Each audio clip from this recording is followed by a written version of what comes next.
Morning all.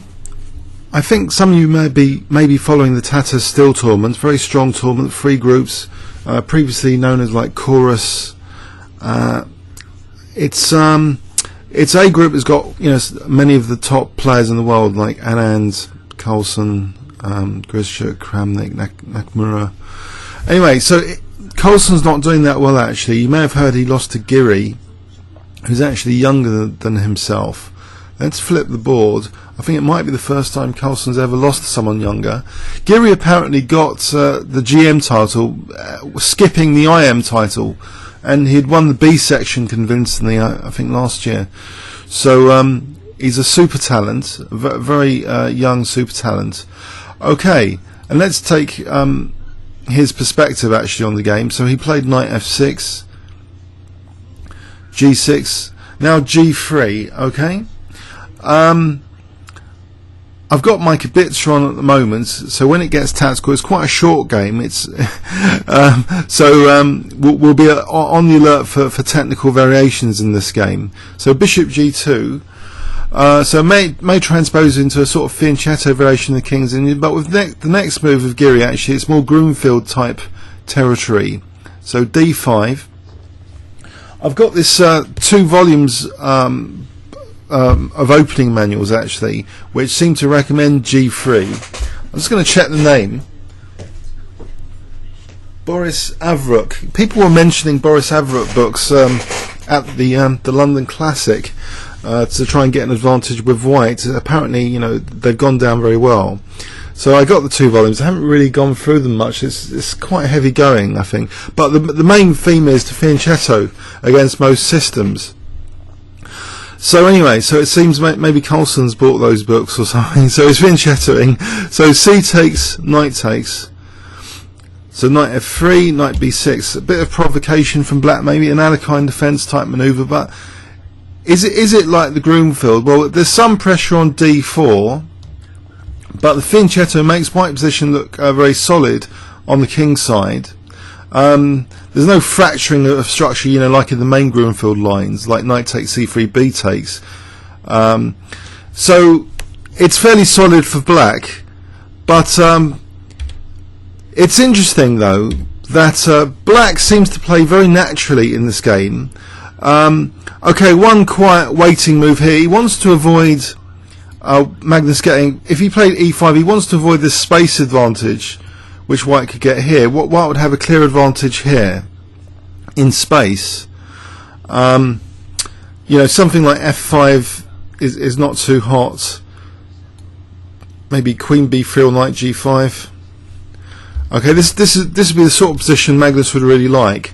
But Giri plays the cunning waiting move, rook e8. Just so e5 will be given more punch. Dare I say it, this is a prepare punch maneuver, rook e8, but a waiting move, a high class waiting move. So rook e1, and now another waiting move, a5.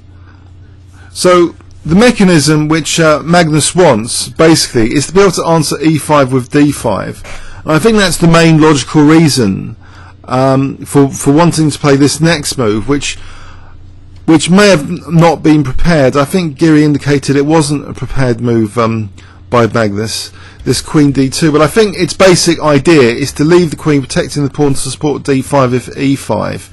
However, black plays e5 anyway because the queen on d2 unfortunately has a tactical implication here which is quite subtle, but allows black to get an excellent game very easily now. After d5 knight b4, although white has the apparent space advantage now after e4 that we previously mentioned, there's a problem with this pawn here. It's coming under intense pressure from both knights and the queen, and now joined in by this pawn here, c6. Okay, now this is a really tricky position because this pressure cannot be drived away that easily. This next move by Magnus was probably expecting knight a6, but because of the queen's position on d2, something very, very unfortunate for white happened here. Giri was able to play a highly tactical move. Now if you haven't seen this game before, I'll give you 10 seconds to see if you can try and guess it. It's a very, very interesting move. Okay, starting from now.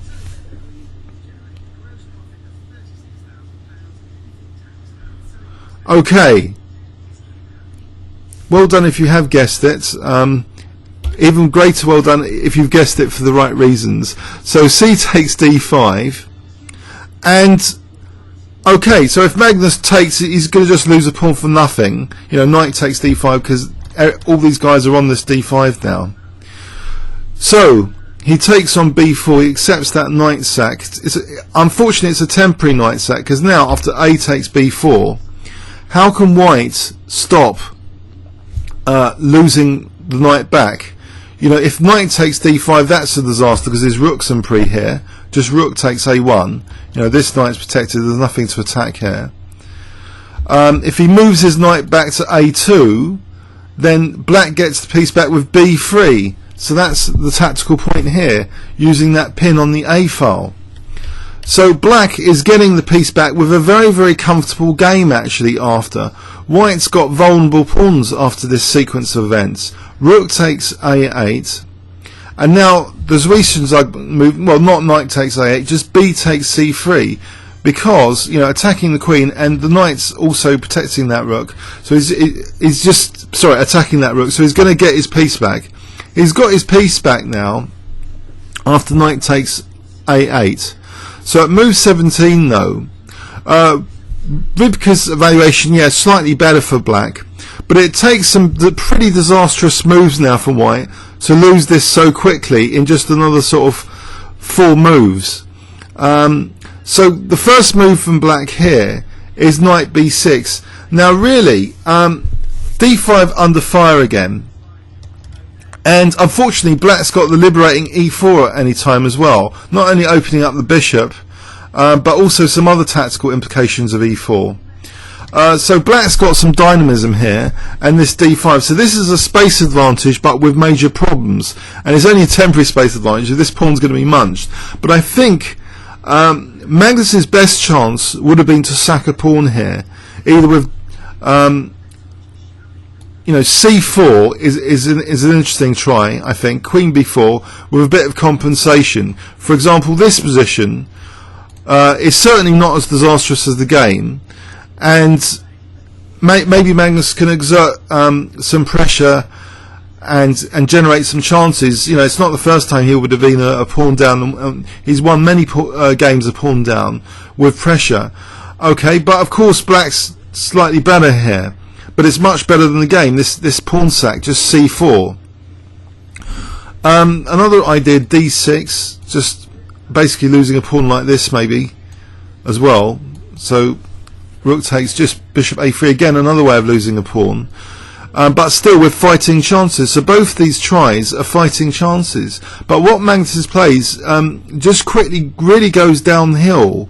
He plays rook d1, and the problem with this, you know, he's really setting himself up here tactically for a total disaster. He plays e4. Now e4 is played, and there's a menacing tactic after knight g5, which is not the best move. Knight d4 is better, again, just losing the pawn, but it's not totally like fatal immediately. So queen e2, for example, this position. And again, although Magnus is a pawn down, again I have to emphasise, you know, maybe some fighting chances. Although it's grovelling, you don't want that with white. But this is just a total disaster move, knight g5. Because now I wonder if you can spot it if I give you 10 seconds. What would you play here with black? So 10 seconds starting from now. Okay.